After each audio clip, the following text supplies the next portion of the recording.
So one of the things that I loved about teaching this class of Building Your Own Theology was hearing everyone's stories. Because stories influence our theology, where we come from, our background, how we were taught as children. So I want to tell you one of my stories that influenced mine. You can probably see it fairly right away. Because there have been twice in my life that I have heard a voice that saved my life. Kind of an interesting thing, and don't worry, I don't hear voices all the time.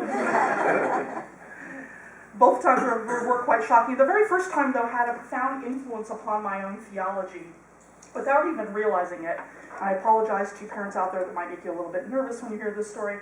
But I was about 5 years old, and I went to go visit a friend downtown who had a swimming pool in her high-rise condo. And so my twin sister and I went to go visit this friend.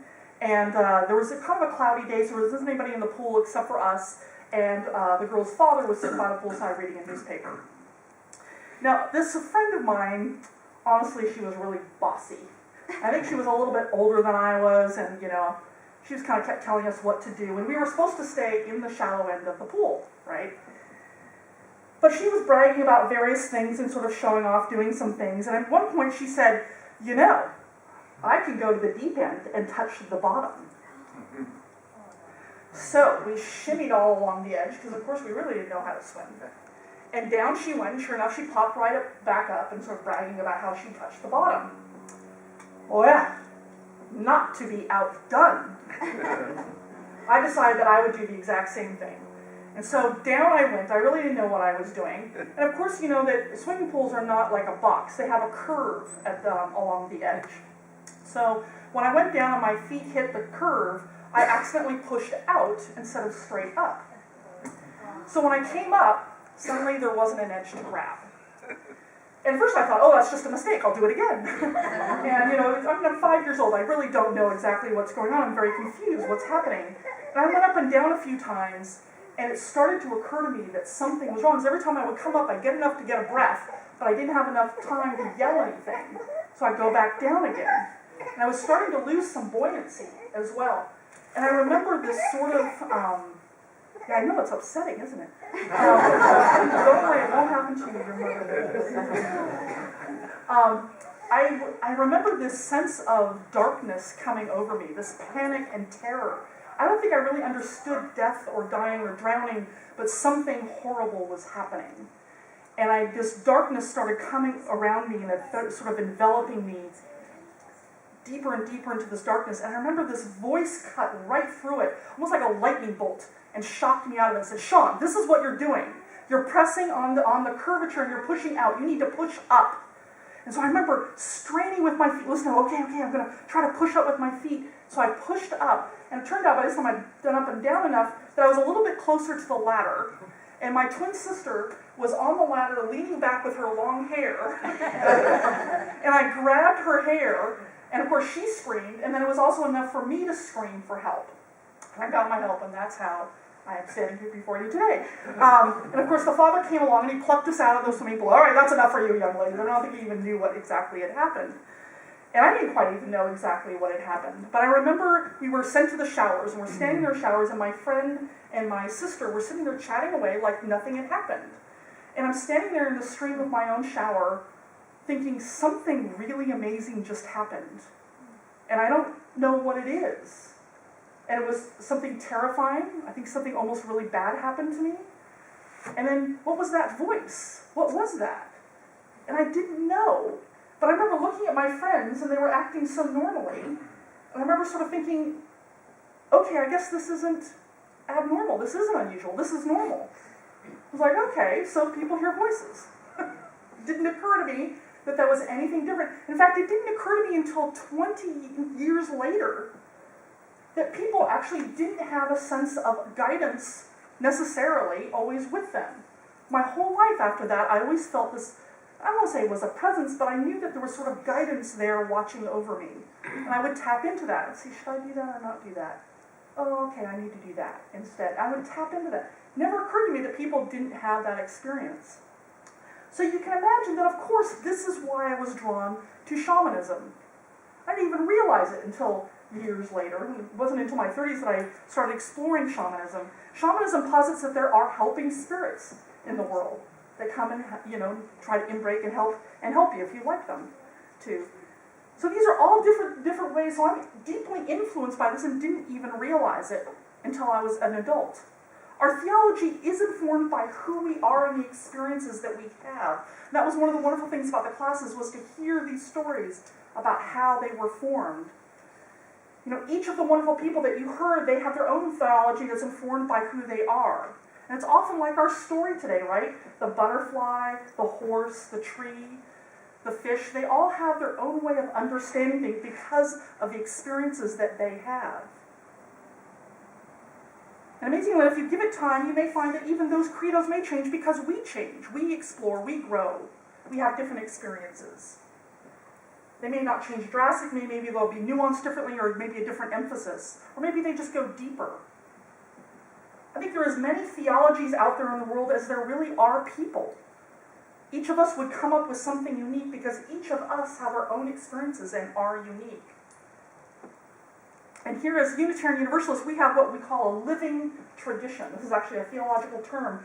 It means that we don't think that Revelation just happened 2,000 years ago or 500 years ago or whatever it is, that it never stopped, that it's ongoing, it's constantly changing, that truth is revealing itself. And this is the challenge that we have. That's why we call ourselves a non-creedal tradition. We don't have creeds. We may have our own individual credos, but we as a denomination do not have a creed, like the Christian creed of the Nicene Creed or the Apostles' Creed. The problem is that most people in churches, they want a place where they belong, and creeds were originally made to know sort of who belonged and who didn't, who was in and who was out. So the Nicene Creed was the way to say, okay, if you're a Christian, you have to believe exactly this way. They wanted to know who was in, who was out. In a sense, what they really wanted to know was, who's my friend and who's my enemy? But everybody wants to belong. And unfortunately, I think that these creeds, they created this silence and fear in our churches, in our synagogues, in our mosques, in our groves, that if we don't believe the same, then we're outsiders, we can't belong. Because it's really unnerving to get up and tell someone your beliefs. All of my students were like, oh, okay, sure. I mean, could you do it? Could you come up and tell everyone here in this room what your beliefs are? We want to belong, but we know that we may be sitting next to someone who thinks very differently from us. That's being Unitarian Universalist. We have people across the entire spectrum, from atheist to Christian to Muslim to agnostic, humanist, all of those things. We don't want to feel like an outsider.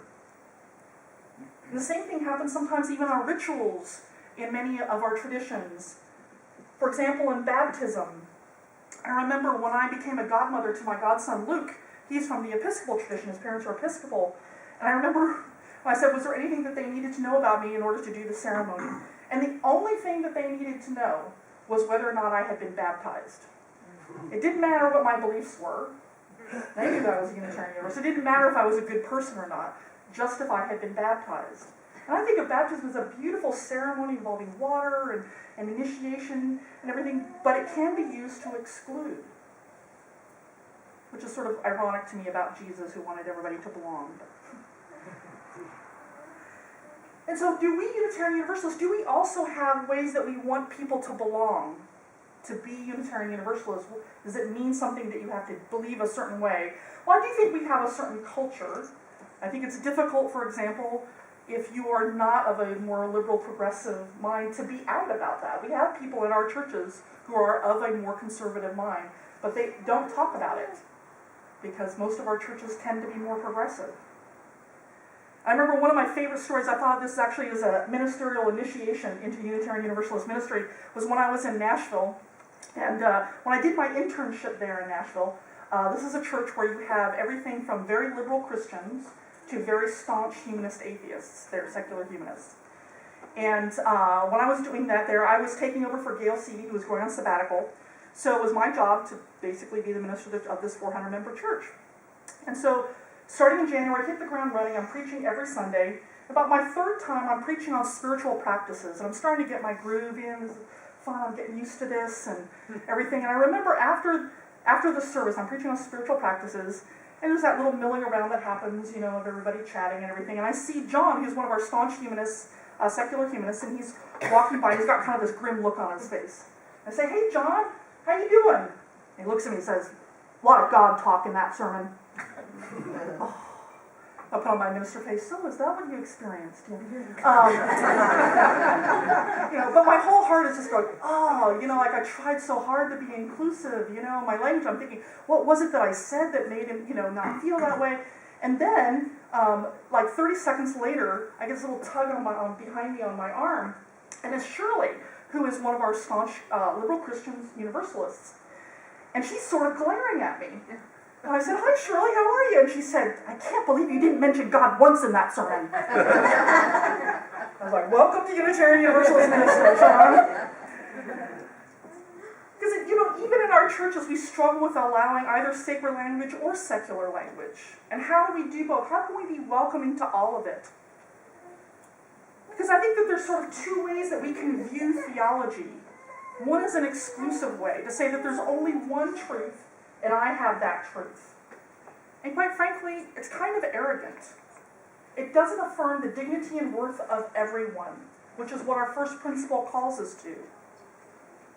And each Unitarian, in a lot of Unitarian universalists, there are actually camps of exclusivism within our denomination. There are some who want to say, "Oh, we need to be much more spiritual, we need to add God back in a lot more, we need to go that direction." And then there's other people saying, "No, we want to be atheist, humanist, we need to really focus on that side of things." And I'm personally like, I love it all. Let's bring it all in here.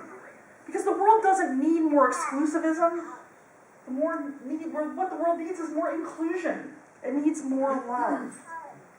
And as we've seen today, we each have our own truth. Would you tell any one of those people that they're not welcome here because they didn't have your belief?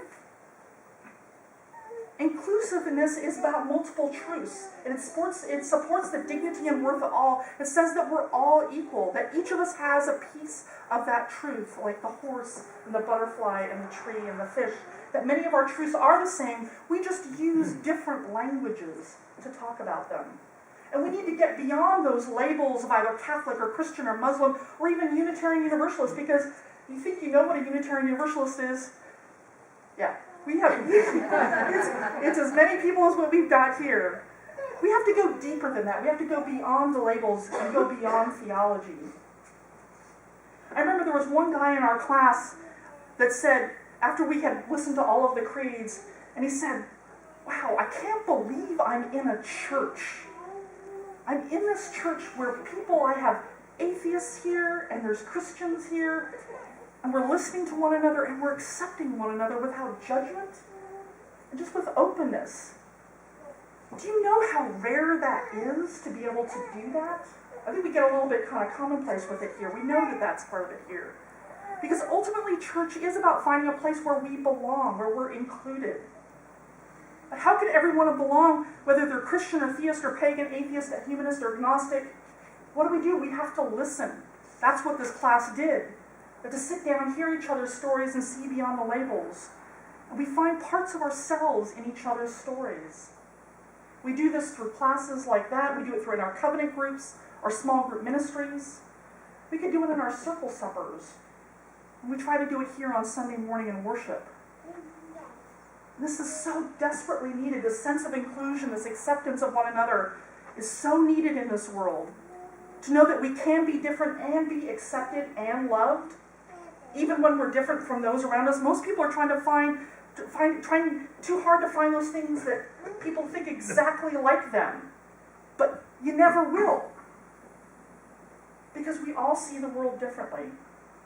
So imagine what we could teach the world about dignity and worth of every person through theology. I want to give you examples, 2 examples that I know of people of how we can teach. I'm sorry, Catherine, I'm going to out you a little bit here. Catherine, our president, who is actually now stepping down as our presidency, but Tom Lockery will now be our new president as of yesterday. But Catherine went to an interfaith gathering recently, as well as a few months ago. And in this gathering, she heard this language. The speaker there actually was promoting exclusivism. The only way that he spoke to were people who were Jewish, Christian, and Muslim, the desert religions. And he said, we need to sort of take the reins back on morality in this country, and gay and lesbians are really, hurting this country.